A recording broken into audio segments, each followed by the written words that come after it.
Hey everyone, Nick O'Malley here with Andrew Callahan from MassLive.com from Gillette Stadium, where they're setting up some sort of fancy dinner event, it looks like, on the field.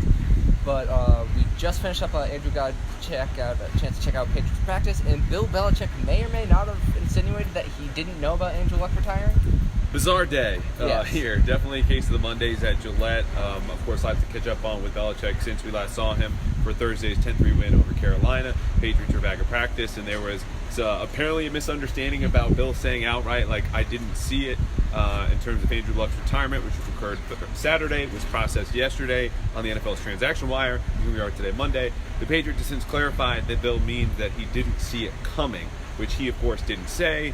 Not sure if it's still a bit or if that was actually the truth. But either way, this is, for now, been put to bed. I was still thrown off, still recovering from it. But after Belichick's press conference, ran over to practice, was not able to complete a full attendance report. They ushered us out very quickly. But what we can say is N'Keal Harry was still at practice and still looked skimpy, which to me was the biggest takeaway, because N'Keal Harry came up lame almost 3 weeks ago in Detroit during a joint practice, played only 3 snaps in that first game against the Lions, and hasn't played since. So he's a guy, obviously, you're leaning on. The receivers room has grown in terms of depth and talent since then, but you obviously want to have your first-round pick on the field, and I'm not sure they do for week 1. Yeah, the receiver position could be great, but right now, the amount of guys you have on the field that you can count on, that you've seen out there, is Julian Edelman is probably a sure thing at this point. He's back.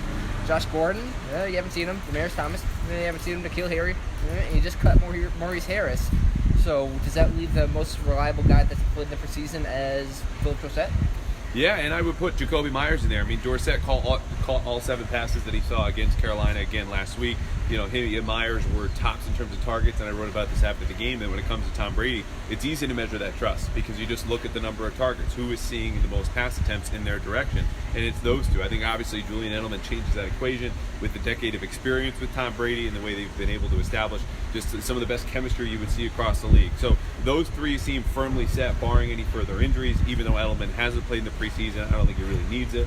And then they would like to have one of Gordon or Demarius Thomas. For Thomas, it'll be about 2 weeks in practice. For Gordon, a little bit more. And, you know, again, Thomas is in better shape, but coming off an injury. Gordon was a little bit of a wild card. You didn't know what kind of shape he was, but they've taken him off the non-football injury list, so he's at least healthy enough and in shape enough to practice with the team.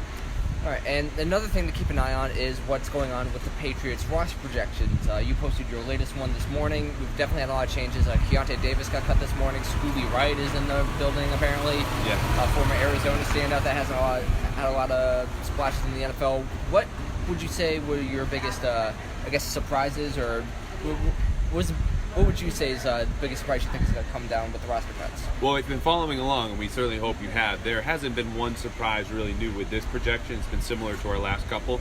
But the biggest surprise over the last few weeks has been Dietrich Watts. I can't find a spot for him on this roster. It wouldn't shock me if he made it.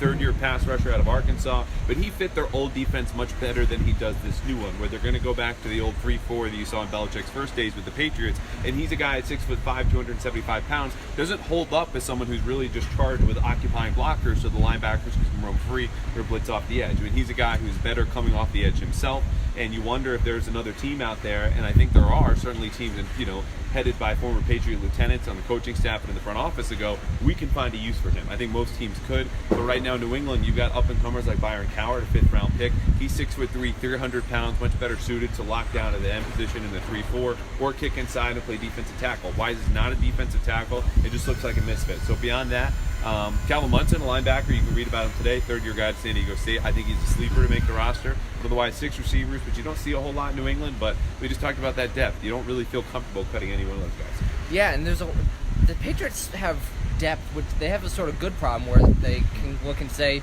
do we really need Brian Hoyer if Jarrett Stidham's playing pretty well? Because Stidham took over for Brady in the 3rd preseason game, played all the snaps. Bill Belichick didn't comment it on directly, said Brian's played a lot of football, very Bill Belichick voice, and say that they know what they have in Brian Hoyer, but do they need what they have in Brian Hoyer?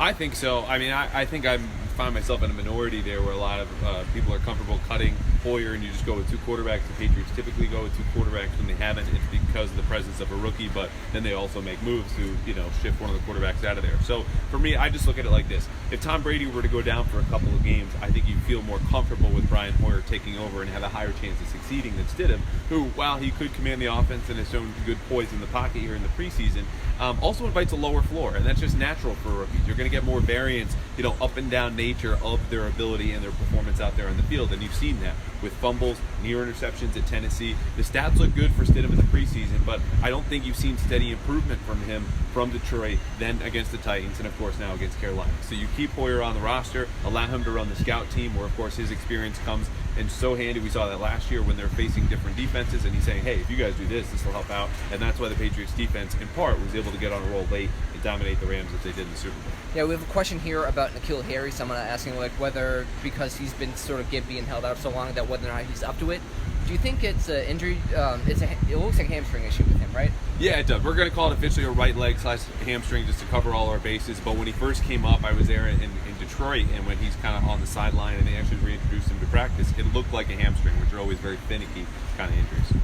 Yeah, and the Patriots definitely going to play it safe with him. And hamstrings are going to be those types of injuries that they linger. They sort of things that just hang around for a while, and they're just a menace, and players try to get rid of them. But we've seen players of all sorts experience in the NFL just dealing with a lingering hamstring issue.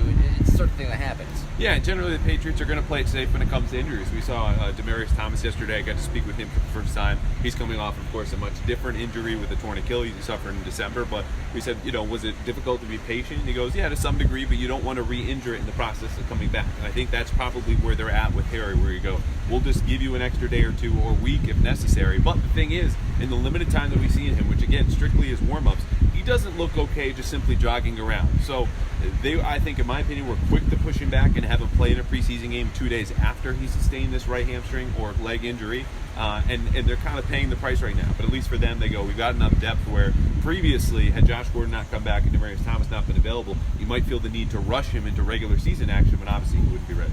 All right, anything else before we get done for the day? We'll be back tomorrow. We're hitting up the locker room in a little bit. We'll have more as we get ready for Patriots roster cut deadline on Saturday. Yeah, it's going to be a crazy end of the week. Final game is on Thursday. You're going to see a bunch of players who have no shot to make this roster, but that's just kind of the nature of the league. So stay tuned for what we'll have Friday. Final roster projection for what we think will unfold. But, of course, there's always a trade. There's always claims from other teams. So it should be an eventful weekend. One last question before we head out. Is Jacoby Myers a lock to make the 53-man roster? I think so. I've been the conductor on the Jacoby Myers hype train, I think, since the start of training camp. I mean, he looks smooth. He gets open. He's got a quarterback background, so that I think helps him in this offense, which is, of course, notoriously difficult for receivers. But in terms of the most consistent player at that position from start to finish, I think it's been him, which sounds crazy as an undrafted rookie, but he's been on every single projection of mine, and he's going to make it on Friday. Spoiler alert. All right, folks, thanks for tuning in. We'll see you all tomorrow. See you guys.